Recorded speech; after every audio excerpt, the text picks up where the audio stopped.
What's good, y'all? It's me, Chris, back here with another video. And in today's video, we're going to be discussing Flame Monroe and the Breakfast Club. But before we get into that, I just want to remind y'all that we are on a journey of building this channel to 500 subscribers. So if this is your first time stumbling upon my channel, I ask you to please watch this video in full. Even go back and watch a few of my other videos to get a feel of who I am and what I like to discuss here on this channel. And if you enjoy my content, I ask you to please subscribe and be a part of the Chris Be Known family. Now, in my last video, I did say that I was going to be taking a 1-month hiatus from YouTube because I wanted to be able to focus on school and prioritize that.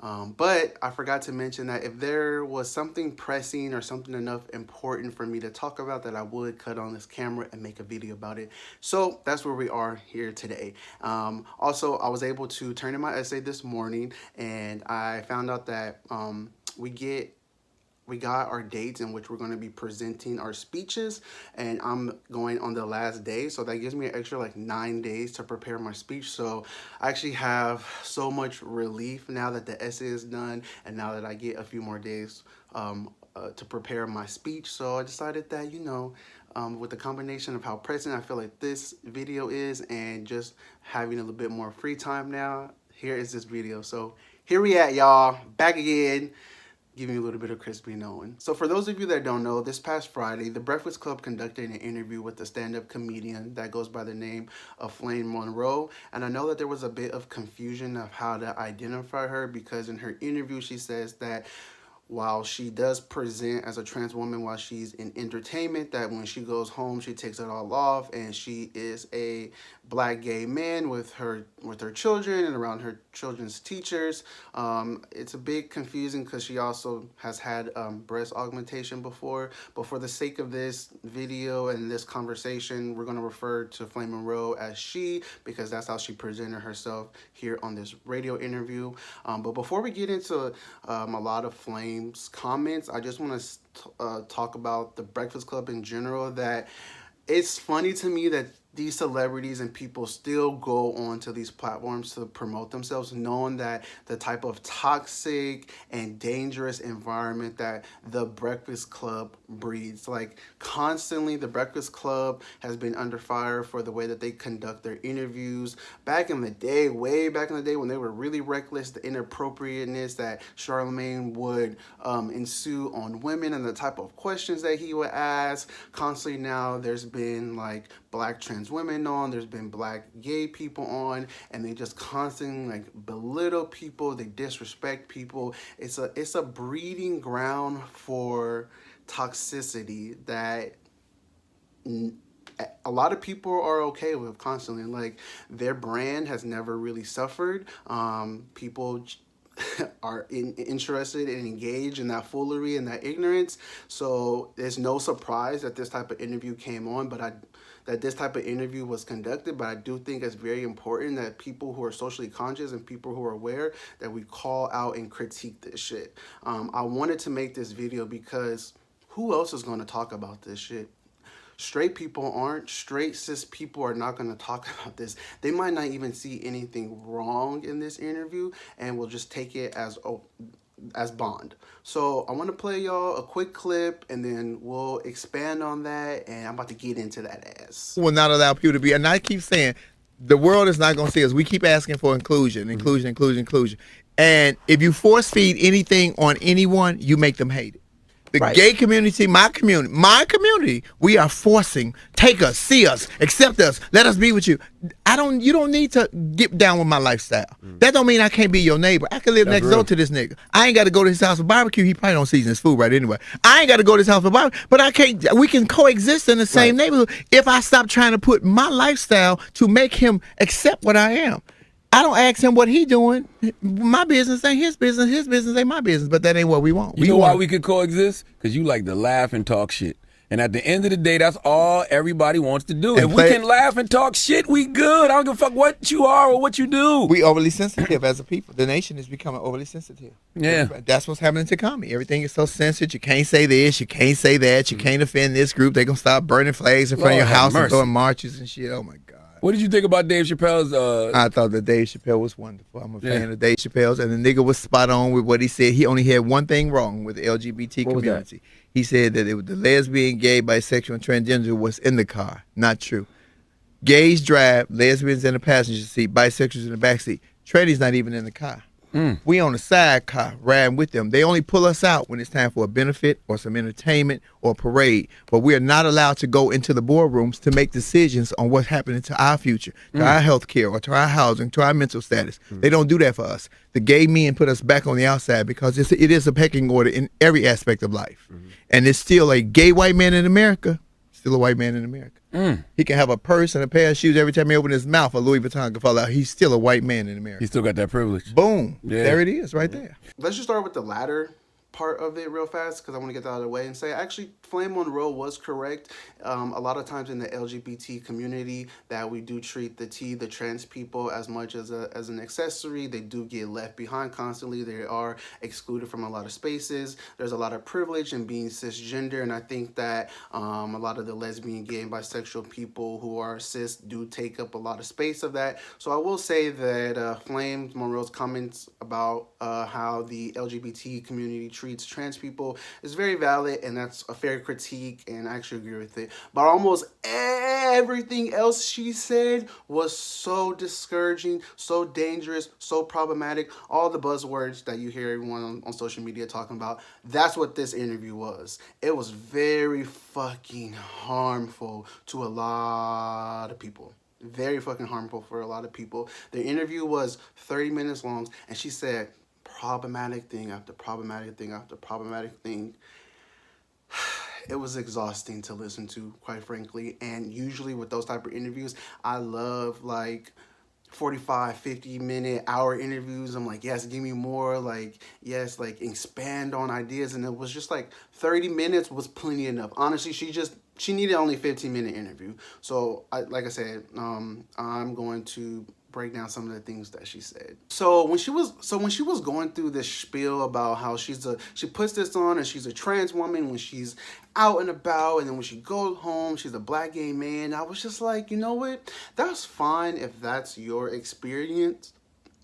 That's totally fine if that's like how you personally feel, but man, do not put that blanket shit on anyone else. She also said in regards to this that, you know, we're just personators. We're just female impersonators at the end of the day. And it's like, girl, if that's on you, that's fine. But that's not every other trans person experience. And to me, what that does is invalidate trans women as them being real. And we all know that they fucking are. And they actually are biological women. And at the end of the day, what it does is just gives more credence to straight people who already think that trans women are just men at the end of the day. And it's just like, sis, if that's your experience, fine. But you're not going to sit here and invalidate other trans women, other trans men, and make it seem like as if this is all just some facade and some type of costume that you put on when you leave the house. Because it's not. These are people's real fucking lives who breathe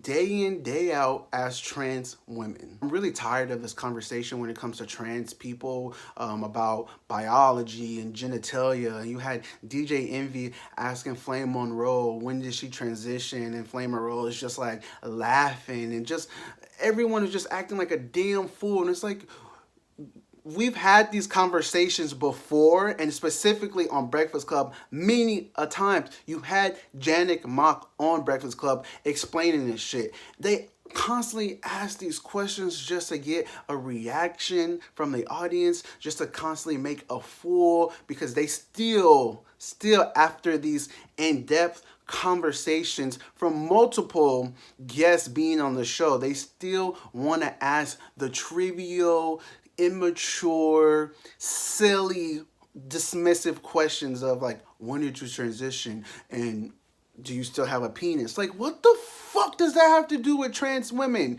What the fuck does that have to do with the trans women's lives that are constantly dying every single fucking day? And you worried about a trans woman's penis?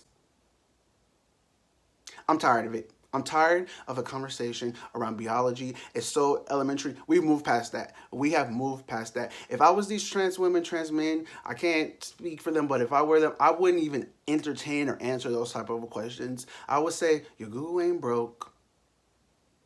Do your own motherfucking research. And it was really sad for me when I heard Flame Monroe telling DJ Envy and Charlamagne that when she goes home and when she's around her children, around a lot of the adults that are around her children, that she presents herself as a black gay man because she wants to be as normal as possible and create a safe environment for them. And I'm like, what is normal, for one? What the fuck is normal? What is that? What is normal? What is normal? And how sad is it that you have to teach your children that for them to advance in life, that you have to be someone else, that you have to make someone else feel comfortable just for being yourself? Like, what kind of messaging, what kind of like safe environment are you teaching your children? You could be raising a fucking trans kid. You could be raising a gay kid, anything kid that is outside of the standards, the normal standards of society, and you're teaching them that it's okay for you to like lessen yourself and shrink yourself to make someone else be comfortable just for the fact of who you simply are. That shit was blowing my mind. I felt so sad. I saw the picture of him and of her and their daughter, and I just was like, wow. That's so sad when you look at your parent and you realize that they are not even able to be themselves. Like, that's sad. That's sad. That's crazy messaging to me. I couldn't believe that was her way of protecting them. And then you got Charlamagne and DJ Envy like, yup. And it's like, if I can't be myself around my children, who can I really be myself around? She said a lot of dangerous things, and I don't even know how she can take the identity of a trans woman if she feels that any being who has a penis is a man.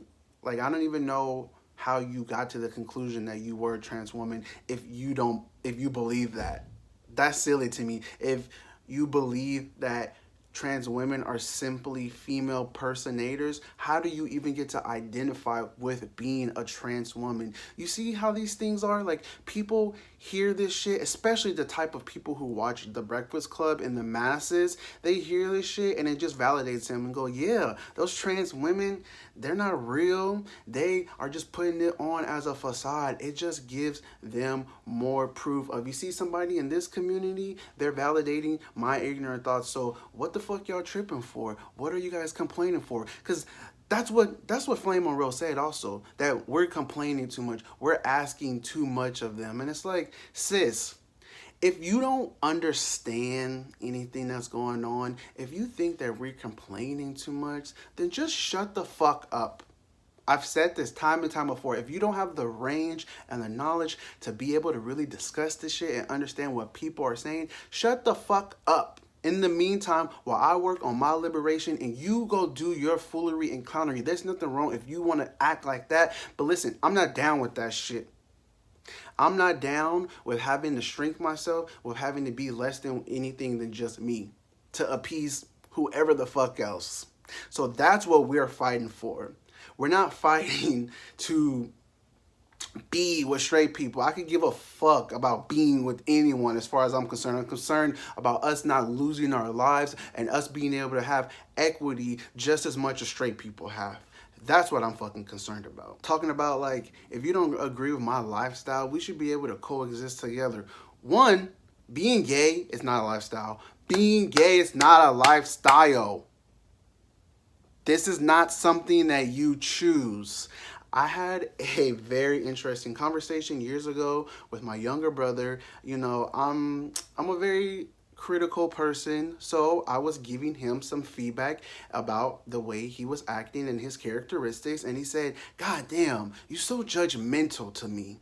You're so judgy. Like, I don't judge your lifestyle, referring to me being gay. Bro, you can't judge this shit. It's just the same as me being black. What the fuck are you talking about? I don't judge your lifestyle. My lifestyle would be where I choose to work, who I hang out with, where I go to school, what type of hobbies I am. That's my lifestyle. My sexuality ain't no fucking lifestyle. So you talking about you don't agree with my lifestyle, ain't nothing to disagree or agree on, because this is just who I am.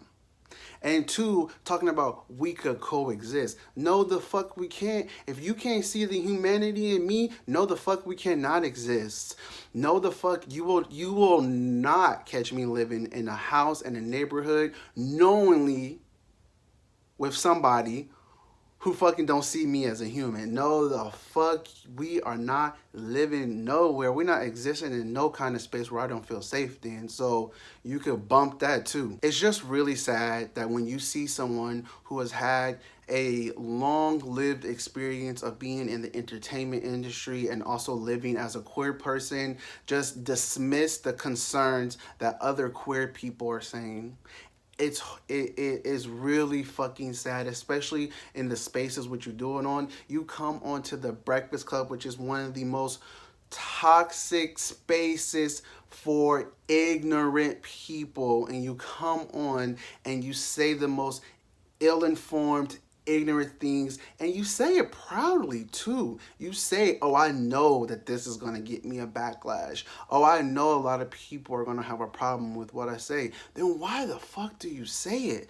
Just shut up. You could have came on this interview, talked about your children, talked about what it was to be a queer person in the entertainment industry, and just talked about your Netflix special. You didn't have to say shit else. You didn't have to dismiss none of the stuff that people previously have come onto the platform and talked about and tried to inform people, because all you did was essentially just undo all that work that was done. You see it already with Charlemagne. He ready to be buddies with Flame. Yeah, well, that last, he was in reference was talking about the last interview that Malik Yoba was on with the two trans women, and saying that like, yeah, it went on for too long. It just didn't make any sense. So I was like, you see, this nigga don't give a fuck about you. This nigga don't give a fuck about you and people who look like you and people like us.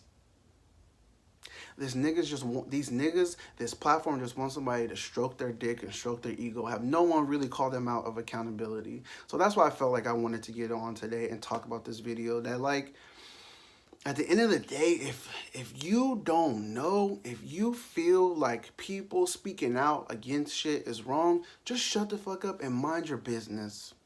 Shut the fuck up and mind your business. Especially if it don't have anything to do with you. And if you are a part of said community, just continue to shuck and jive and do whatever your little tap dancing is. Because some people are not okay with doing it anymore. And what does that have to do with you? Nothing. Live your life. Mind your business, drink your water, eat your veggies, eat your multivitamin, and get a little dick, get a little ass, get a little bit of vagina, whatever you got. But stop coming on to these public platforms. Stop speaking out against people who are just trying to get a little bit of freedom. That's it. That's all the thoughts that I have on this video. If y'all have watched the video, please let me know what your thoughts are. Do y'all even watch The Breakfast Club? I will say that I don't watch The Breakfast Club. Every blue moon, an interview will come on my radar. This clip that I had showed y'all had kind of got a lot of traction on social media, so I decided to watch the full interview, and I was tired. So, like I said, let me know in the comments below if you like this video. Please give it a thumbs up. If you enjoyed this video as well, please subscribe to the Crispy Noah family, and I will see y'all in the next video. Bye!